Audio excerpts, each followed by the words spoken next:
to Why Did I Like It? Now, my name is Mike Sims, aka Mike A. Sims, he of Mike is Doing It fame, as well as Mike versus musical endeavors. Back in the day, I decided before I was doing my skits and even doing music full-time again, I would try my hand at podcasting. Now, truth be known, or truth be told, I should say, I hate podcasting. I love being a guest, I love listening to podcasts, and I even love producing podcasts. Shout out to Faith and the Figs, coming soon. But I just am not a fan of doing my own podcasting. It's a lot of work, and I just don't want to do it. But I decided, since I do still have ideas that I would like to put into, content form, I decided to restart my idea about why did I like it. Now, why did I like it was a look back at my past into why I liked certain things when I was younger. And the first episode of the podcast, which I'll put the link to so you can listen to and get a feel for how it would have worked out, was about the Mighty Morphin Power Rangers. In my personal opinion, the best iteration of the Power Rangers. I know, go in the comments and fight each other about it. I'm just gonna move on with this. So I decided to bring the concept back, as I said, and take a look at stuff that I liked or loved as a child, still kind of like now, but want to discover why did I like it, as it says on the tin. All right, let's get going with our first topic for our debut episode of Why Did I Like It? Hit the intro music! All right, welcome everyone, as I said before, to the first episode of Why Did I Like It? Today, we discuss, why did I like Cyclops? Not the mythological Greek monster, I guess you could say, who would be slain by various heroes throughout history. No. Why would I like mythological creatures that are slain all the time? They don't get a win. I don't like that. Instead, another person who doesn't get a win, usually, according to the movies, is Cyclops, aka Scott Summers. Now, a very quick background on Scott Summers. I am a massive fan of, as I said, a quick background on him and then pivoted to myself, but I digress. I'm a huge fan of the X-Men comics from the X-Men TV series from the 90s, like everybody else my age is. What's my age? If you like the comics, or if you like the movie based on the comics, if you like the TV show from the 90s based on the comics, you know how old I am, and I will not be saying it here. But if you're like me, you were a massive fan, and you also play the video games and everything like that, and Scott Summers was just known as the leader. But when you go deeper into the Cyclops mythology, if you even look back at a lot of the comics from when he first started, Scott was an idealistic young man who followed his leader, who was of course Professor X, and was the leader of the X-Men. Let's say that more Professor X was the overseer, and Scott, alongside Angel, Warren Worthington III, Beast, Hank McCoy, Marvel Girl, aka Jean Grey, we don't know who she is, Iceman, aka Bobby Drake, and Cyclops, Scott Summers. Side note, with Why Did I Like It? I'm going to attempt to do all of this from memory. So it's going to be recollection. No notes, no real studying, just to get an idea of why I liked it naturally, organic, like it was an impossible burger. Anyway, so Cyclops, when you look further into the mythos, has a fairly standard beginning. He's your archetypical hero, leader, bravado, chest out, running around, trying to get the job done, doing the mission to the very end type character. In the series that was around in the 90s on Fox Kids, they kind of followed the same trope. Now this would all change, him being the leader and being kind of milquetoast and kind of middle of the road, once realistically Wolverine was introduced into the fold. Anybody who knows me knows that I cannot stand the Wolverine character, and I don't even care how much hate that garners on the internet. I genuinely don't. The Wolverine character was one of the most overused, overblown, overhyped characters in all of Marvel and all of comicdom in general. Once Wolverine took off as a character, who was a villain by the way to begin with, and his whole mysterious backstory of where he was from and how old he was and what he'd done in Japan and the Weapon X program and the adamantium bones and once all that stuff came out, it was kind of like, what more do we need to know about this character? Where else can they go?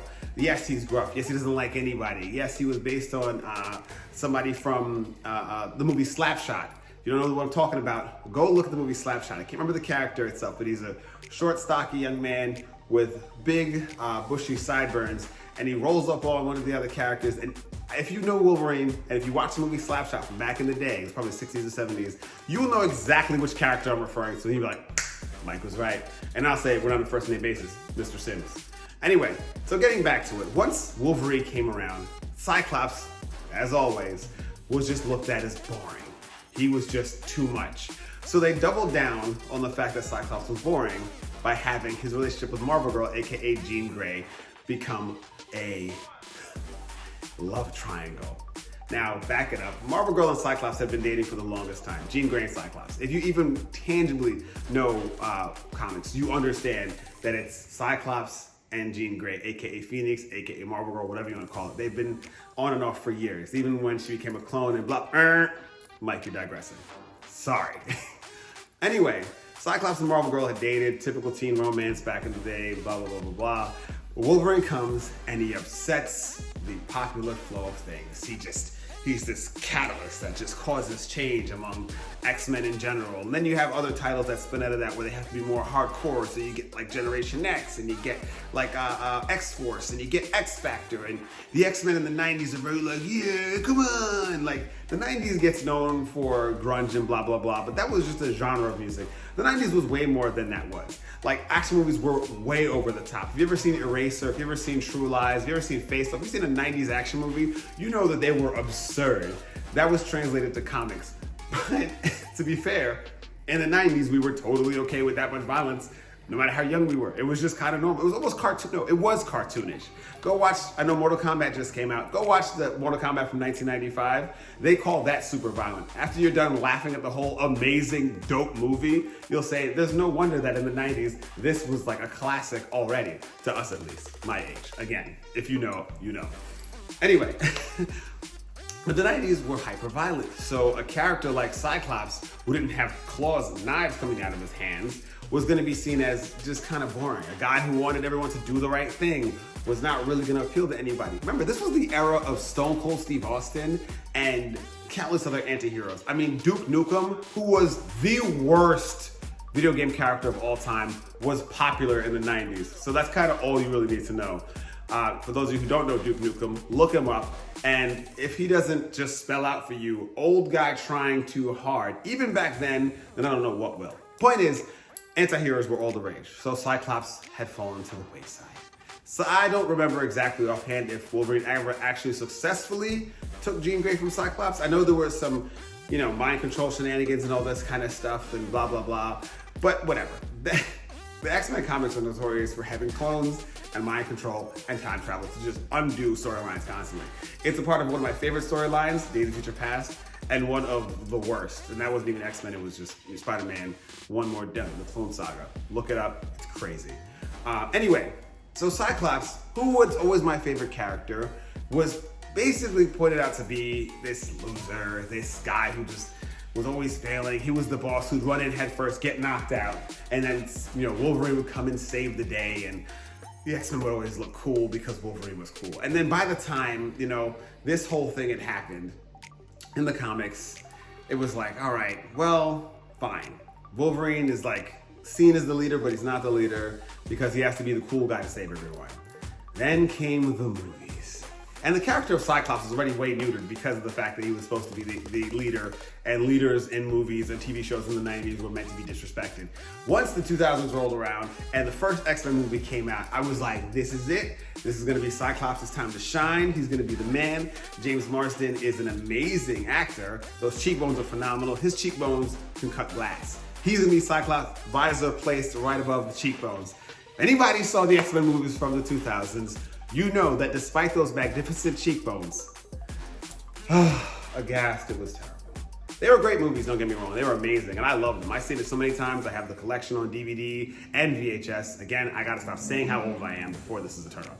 Anyway, so that Cyclops, unfortunately, was seen as just a whiny person who could not keep control of his love life. Jean Grey took one look at Wolverine and was like, Cyclops who? And was constantly in turmoil about whether or not she wanted to cheat on her boyfriend or stay with him. Wow, what a conundrum. Might I also remind you that a lot of sitcoms in the 90s and 2000s were based around that. Jim and Pam, The Nanny, Frasier. Like, the whole thing of things in the 90s and 2000s was, yeah, should you cheat on this person so you can live happily ever after? I think romantic comedies were based around that also. So, again, Cyclops never stood a chance. Cyclops was just relegated to looking like a punk. And then in the third X-Men movie, they kill him off screen. I would say spoiler alert, but it doesn't matter. If you're watching that after the fact, you deserve to have it spoiled because it's so disheartening. It's so disheartening. Kill him off screen. He never gets that big hero moment. I think he's mind controlled in the second one also, so he's out of it for large chunks of time. Why didn't they just name all the X-Men movies just Wolverine? Because then they eventually just did that anyway, just called it Wolverine. I know there's Wolverine fans out there, and for the millions of you, I don't care. For both my other Cyclops fans, this video is for you, and thanks for sticking through it. I'm just kidding, I love all the X-Men characters. But moving right along. So the movies and the comics had essentially neutered who was supposed to be the leader of the X-Men, Cyclops. So what do you do next? Cyclops kind of bounces around for a little bit, but then things start to change around 2008, 2009. This is the era where comic book writers started to change out. So your Chris Claremonts and your main writers from the 90s were kind of being shifted out in favor of newer writers. And some of the new writers had this kind of trend where they would have the superheroes fight each other. And it wasn't like back in the 70s and 80s and 90s where one superhero was brainwashed or controlled by whatever, so they'd fight the other superhero. This was like ideology based. So they had this thing where they would, for example, Captain America and Iron Man, one of the most famous ones, came to a head in the first Civil War story arc, which was essentially Minority Report, the movie, which was about trying to stop crimes before they happen. No, that's completely wrong. That was for the second Civil War, sorry. First Civil War came about because an incident happened with superheroes and they wanted to register them, just like the movie Civil War, and they wanted to register superheroes. Captain America was all about freedom and freedom of choice and blah, blah, blah, so he didn't want to do it. Iron Man, who kind of veers into villain territory, wanted to. So around this first major conflict within the Marvel Universe, the X-Men kind of stand off to the side. I think they're at this time living on Genosha or they're living at some island. I know I'm kind of skipping all around, but basically you have to understand Cyclops was a teenager, then he was a dude who kept getting cheated on when he was older and had all these romantic problems, but he was never really effectual and he was always kind of seen as the guy who was in the way. By the time the movies came, they literally made him the guy who was in the way of Jean Grey and Wolverine's happiness. So by this time, he's some kind of delegate on an island where the mutants kind of live, but not really, or he's basically in charge of the mutants. So X-Men, the Avengers battle each other in Civil War. The fallout from that is crazy. The fallout from that is that Scarlet Witch from WandaVision, from the Avengers, decides to eradicate most of the mutant population. They're dwindled. They're decimated. There's barely anybody who's left as a mutant. And I don't remember if Cyclops had his powers or not, but the point is, he didn't really factor into any of this going forward anyway. Now, add to that Marvel was releasing the Iron Man movies and was releasing Thor and Captain America, and they wanted to diminish the amount of exposure the X-Men as characters had because they didn't own the rights to that. So now you had all of the X-Men characters being pushed away in the comics. Cyclops was already usually marginalized, kind of floating into the ether. And you had all these other Avengers taking forefront. Now, on top of this, the X-Men movies ran their course, with Law of Diminishing Returns, and decided to kind of do a prequel series. And now in the first X-Men series from the 2000s, Hugh Jackman became the breakout star, so the Wolverine character became even more popular. In the second X-Men movie series, the prequel series, X-Men First Class, Days of Future Past, Apocalypse, Jennifer Lawrence becomes a massive star, so Mystique, who is her character, takes center stage. They eventually do introduce Cyclops into the prequel series, played by Ready Player One's lead actor. His name escapes me right now, and he was a little bit more of a presence, but still nothing. So this young man in me who loves Cyclops is watching my guy get put through the ringer, put on the back burner, never given his due. And I couldn't even tell you, because I'm still trying to figure out through this, why I liked Cyclops as much as I did. Doesn't really make any sense. Maybe it's because I was also trying to be on the straight and narrow, and I was also trying to be a good person and felt like sometimes I was marginalized for those attempts. I felt like doing the right thing didn't always yield the good results that you were looking for, and being truthful and honest didn't always get you where you wanted to be. And I believe that's why watching him constantly get pushed to the side in favor of someone who didn't listen, didn't follow the rules, didn't care what people thought, not in that way of like, I don't care, but in the, I don't care what you think, I'm gonna hurt people anyway. Just didn't sit right with me. So watching him go through that, and me also going through personal growth, just watch Cyclops get to a point. But then Cyclops shifted. Here's where it started to change. First, Cyclops was sick of Wolverine. He was like, you know what, after all these years, you just made me look like I'm such a loser. You took my girl, you played me out, you made me look like I'm a punk in front of everybody. You know what, that's it, I'm done. No cap, let's do it. So Cyclops and Wolverine, through this story arc called Schism, finally come to blows. They fight it out, they scrap it out, and this splits the X-Men team down the middle, and it's called Schism. And that's the first thing. Then, the Avengers decide that they need to take a mutant from where Cyclops is with his crew after him and Wolverine split, and they go to where Cyclops is staying and they say, listen, give us, this mutant, who ends up being, of course, Cyclops' daughter from the future. I'm not even gonna attempt to go into that. And Cyclops is like, you know what? No, just like Wolverine, I'm sick of the Avengers pushing me aside. Because you guys pushed me aside to take center stage for stuff that I couldn't even do.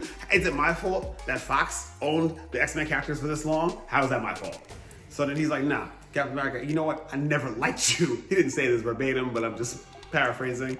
And Captain America's like, really offended, because remember, he's like 100 years old. And older people are always offended. That's why I'm always offended. Oh, give my age away. Anyway, this becomes Avengers versus X-Men, which ends with Cyclops getting enhanced abilities. Once he gets enhanced abilities, Professor X comes up to him. This is how Cyclops being sick of everybody. Professor X is like, come on, Cyclops, you're supposed to do the right thing. And Cyclops is like, excuse me? Are you serious? I'm supposed to do the right thing.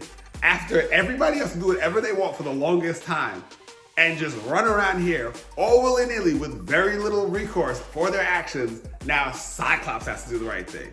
Nah, son, bump that. Again, paraphrasing. And Cyclops ends up killing Professor X. Don't worry, it's comics. Death doesn't matter. So now Cyclops, full of just piss and vinegar, is going off the deep end. And not in a crazy way, but he's just tired of it. And I personally loved it.